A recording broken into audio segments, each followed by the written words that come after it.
This moment of unity and hope was the greatest inheritance he could have left us. You really thought you could hide $30,000 from me? Vivian's voice crackled over the phone, dripping with smug satisfaction. I froze, my hand clutching the phone so tightly my knuckles turned white.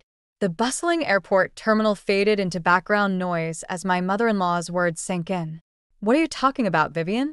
I managed to choke out, my heart racing. Oh, don't play dumb, Mara. I know all about the little nest egg you and Joel have been squirreling away. It's only right that I get my share. My name is Mara, and I had just stepped off a plane from the most successful business trip of my career. Now, in an instant, my world was crumbling around me. Vivian, that money isn't yours. Joel, and I worked hard for that dash. Joel is my son. She cut me off. What's his is mine. You do well to remember that, dear. The line went dead. I stood there, stunned, as travelers rushed past me. My phone buzzed again, a text from Joel. We need to talk. Come home now. The drive home was a blur. I burst through the front door to find Joel pacing in the living room, his face a mask of anguish. Is it true? I demanded. Did your mother take our savings? Joel ran a hand through his hair. Mara, I can explain, Dash. Explain what? How $30,000 just vanished into your mother's pocket. She said she needed it for medical bills. I didn't know she takes so much, Dash. I cut him off. Medical bills? Joel, your mother is healthier than both of us combined. She's playing you. You don't understand, Joel pleaded. She's my mother. I can't just Dash. Can't what? Say no? Set boundaries? Protect our future? Joel's shoulders slumped. I'm sorry, Mara. I'll talk to her. We'll get the money back. But I knew better. This was just the beginning. Vivian had always seen our success as her personal piggy bank, and now she'd crossed a line. As I looked at Joel's defeated expression, I realized I was facing a war on two fronts, against Vivian's entitlement and Joel's inability to stand up to her. I took a deep breath, steeling myself for the battle ahead. No, Joel. We'll talk to her together. This ends now. I sat at my workbench, twisting delicate silver wire into an intricate pendant. The repetitive motion usually calmed me, but today my hands trembled with barely contained anger. Mara, honey? Joel's voice drifted from the doorway. Can we talk? I set down my pliers with a sigh. About your mother stealing our money? Or about how you let her? Joel winced. I know I messed up, but we've worked so hard to build this life together. Remember when we decided to combine our talents? The memory softened my anger slightly. 3 years ago, Joel had left his corporate job to manage our fledgling jewelry business. His business acumen and my designs had proven a powerful combination. We've come so far, I admitted. But your mother seems determined to drag us back down. Joel nodded, his expression pained. I know. It's just, she's always been like this. Even when I was a kid, she'd spend money we didn't have. Dad enabled her right up until the divorce. And now you're doing the same? I said, more gently this time. I don't want to, Joel insisted. But every time I try to set boundaries, she guilt trips me about all she's sacrificed raising me alone. My phone buzzed. A text from Vivian. Darling, I simply must have that Hermes bag we saw last week. Be a dear and transfer $5,000. I showed Joel the message. His face fell. See what I mean? It never stops. We can't keep giving in, I said firmly. We have our own future to think about. Joel nodded slowly. You're right. I'll talk to her. But as he left the room, I couldn't shake the feeling that this was far from over. Vivian had sunk her claws too deep into our lives, our finances. And Joel, despite his good intentions, still struggled to stand up to her. I picked up my tools again, but inspiration eluded me. Instead, my mind raced with calculations. How much Vivian had already taken, how much more she might demand. The delicate balance we'd achieved between our personal and professional lives felt suddenly precarious. One thing was clear. If Joel couldn't set firm boundaries with his mother, I would have to take matters into my own hands. Our hard-earned success and our marriage depended on it. Joel, darling, Vivian's voice echoed through our living room. I simply must tell you about this marvelous cruise I've found. I watched Joel's face tighten as he muted the phone.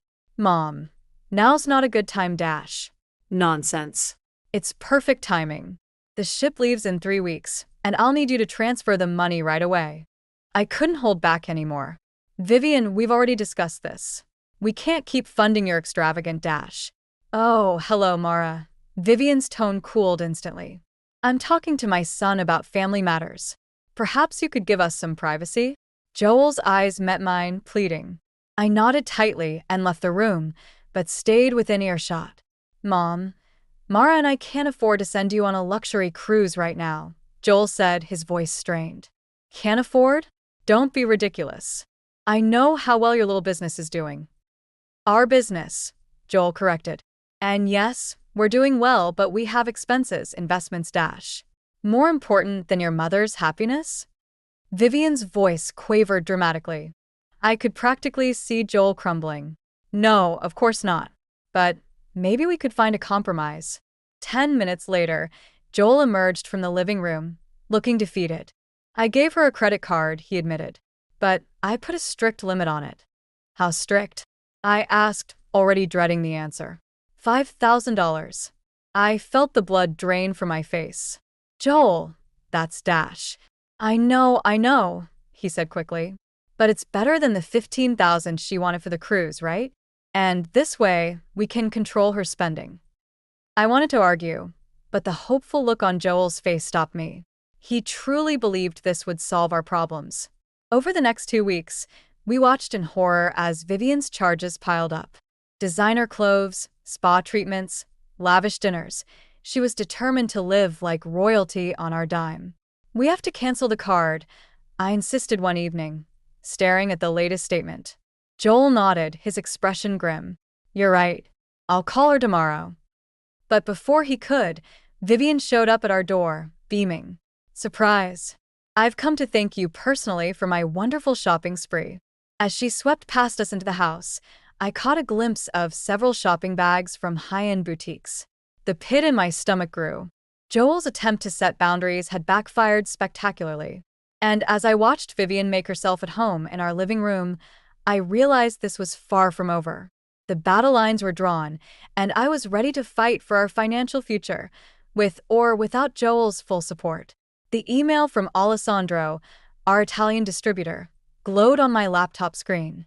Mara, Joel, we'd love to discuss opening a boutique in Milan. Your designs are perfect for the European market. My heart raced with excitement. This was the opportunity we'd been dreaming of, a chance to take our jewelry business international. Joel, I called out. Come look at this. He appeared in the doorway, his face drawn. What is it? I turned the screen towards him. Alessandro wants us to open a boutique in Milan. Can you believe it? For a moment, Joel's eyes lit up with the same enthusiasm I felt. Then, just as quickly, the light faded. Mara, that's incredible, but what about my mother? The bubble of excitement in my chest deflated.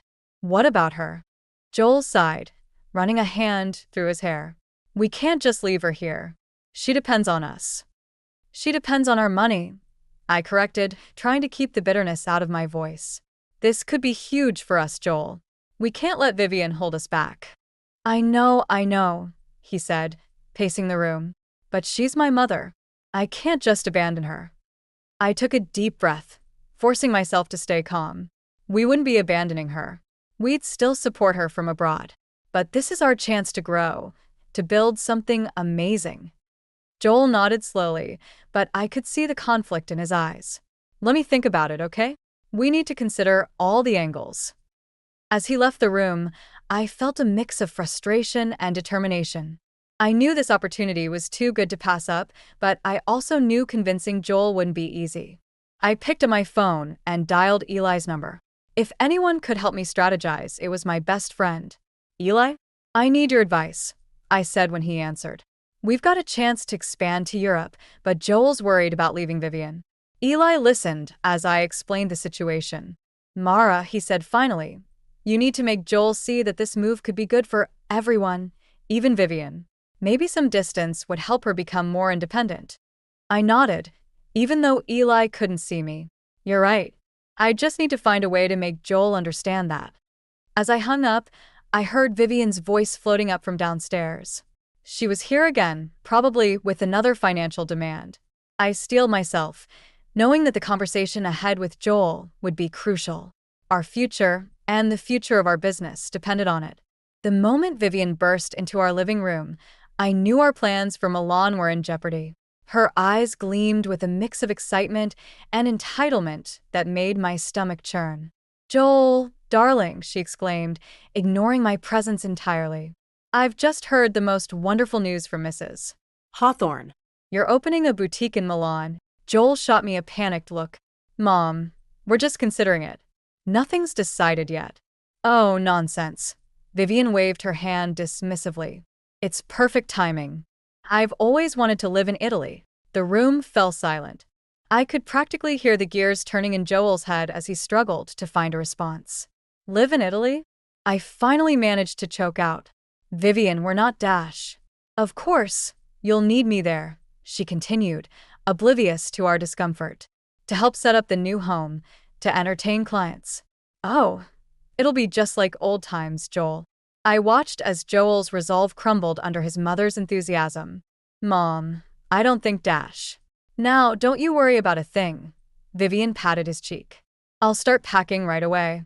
We can look at apartments online tonight."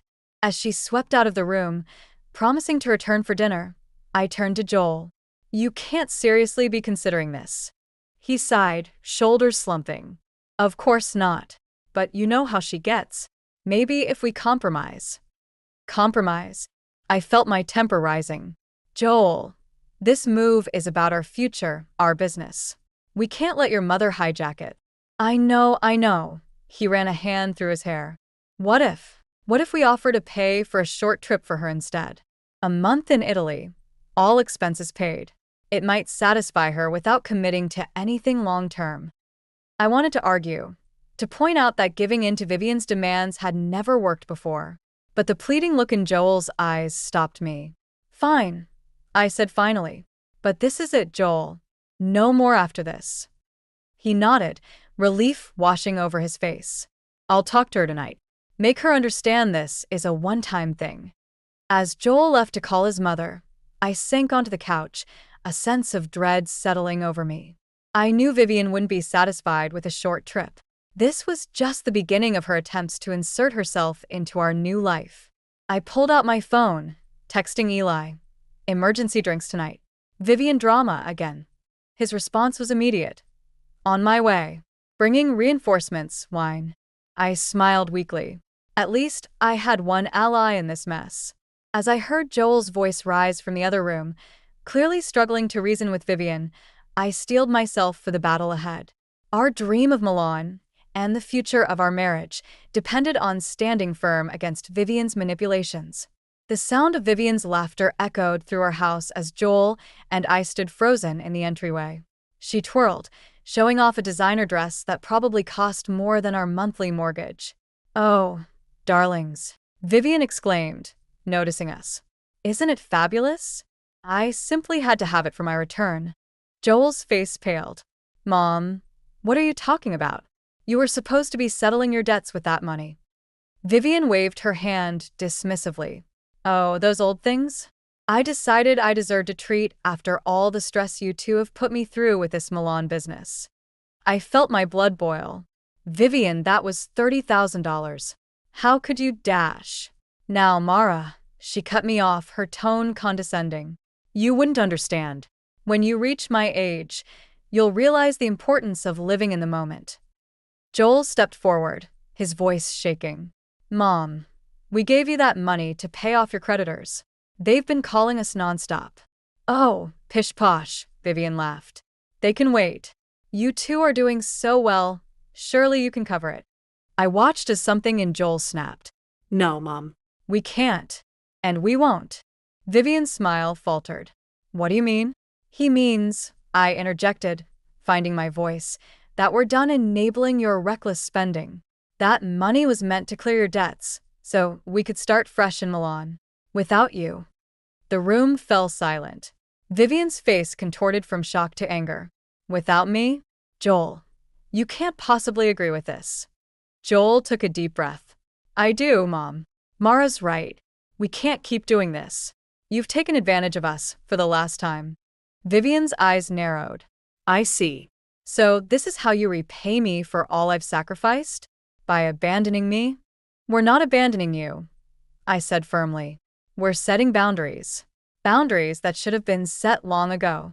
You ungrateful dash, Vivian began, but Joel cut her off. Enough, Mom. It's time for you to leave. We'll discuss this when you're calmer. As Joel escorted a protesting Vivian out, I sank onto the couch, my head spinning. The confrontation we'd avoided for so long had finally happened, and I knew nothing would be the same. When Joel returned, his face was etched with a mix of pain and resolve. What do we do now? He asked quietly. I reached for his hand. We stand our ground. Together. As we sat there, the weight of what had just transpired settled over us. The climax of years of manipulation and enabling had finally arrived, and I knew the hardest part was yet to come. Joel's hand trembled as he dialed Vivian's number. I sat beside him, my heart pounding, knowing this conversation would change everything. Mom. Joel's voice was steady despite his shaking hands. We need to talk. Can you come over? An hour later, Vivian swept into our living room, her face a mask of indignation. I hope you've come to your senses about this ridiculous Milan business, she began. Joel took a deep breath. No, Mom. We're going to Milan. But that's not why I called you here. I watched as he pulled out a stack of papers, credit card statements, unpaid bills, and loan documents. Vivian's eyes widened. What is all this? She demanded.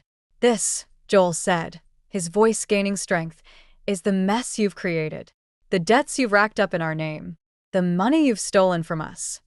Vivian's face flushed. Stolen? How dare you?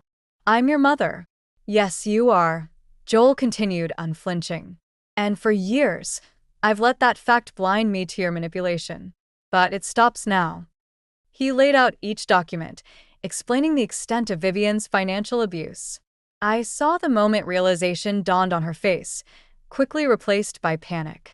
You can't possibly expect me to pay all this back, she sputtered. No, Joel said quietly. We don't, because we know you can't, but we're also not going to bail you out anymore. Vivian's eyes darted between us. What are you saying? I leaned forward. We're cutting you off, Vivian. No more money. No more credit cards. No more bailouts. You can't do this to me, Vivian shrieked. I'm your mother, Joel. Your family. Joel stood, his resolve visibly strengthening. Yes, you are. And it's because you're my mother that I'm doing this. You need help, Mom. Real help. Not more money to waste. Tears welled in Vivian's eyes, but I could see the calculation behind them. If you do this, you'll regret it. I'll make sure everyone knows how you've abandoned me. Go ahead, I said, standing beside Joel. We're done being manipulated by you. As Vivian's threats and pleas escalated, I saw a change come over Joel. The conflict that had torn him apart for so long seemed to evaporate. He was choosing us, our future, our family, over his mother's toxic influence. It's time for you to leave, Mom, Joel said firmly. We'll be in touch about getting you financial counseling, but that's all we can offer now. As Joel escorted a sobbing Vivian out, I felt a weight lift from my shoulders. The confrontation we'd dreaded for so long was over. Now, the real work of rebuilding our lives and our relationship could begin. The Milanese sun streamed through our apartment windows as I put the finishing touches on my latest jewelry collection. 6 months had passed since we'd left behind the chaos of Vivian's financial manipulation, and our new life in Italy felt like a breath of fresh air. Joel entered the room, a stack of papers in his hand and a smile on his face. Guess what? We've officially broken even on the boutique. We're turning a profit now. I jumped up, wrapping my arms around him. That's incredible. I knew we could do it. As we celebrated our success, I couldn't help but reflect on the journey that had brought us here. The stress, the arguments, the heart-wrenching decision to cut ties with Vivian, it had all led to this moment. Have you heard from your mom? I asked gently, knowing it was still a sensitive subject. Joel's smile faltered slightly, but he nodded. She's doing better. The financial counseling is helping. She's even taken a part-time job to start paying off her debts. I squeezed his hand. That's good, right? It's what we hoped for. It is, Joel agreed. It's just different, but better. For all of us. As we stood there, looking out over the Milan skyline, I felt a sense of peace wash over me. We had faced our challenges head-on, set boundaries, and come out stronger for it. You know, I said, turning to Joel, I think this whole experience with your mom taught us something important. About standing up for ourselves, about the true meaning of family. Joel nodded, pulling me close. You're right. It wasn't easy, but it was necessary. We've built something beautiful here, Mara. Not just the business, but our life together. As the evening settled around us, we talked about our plans for the future, expanding the boutique, perhaps starting a family of our own. The shadow of Vivian's influence no longer loomed over us, replaced by the bright promise of what lay ahead.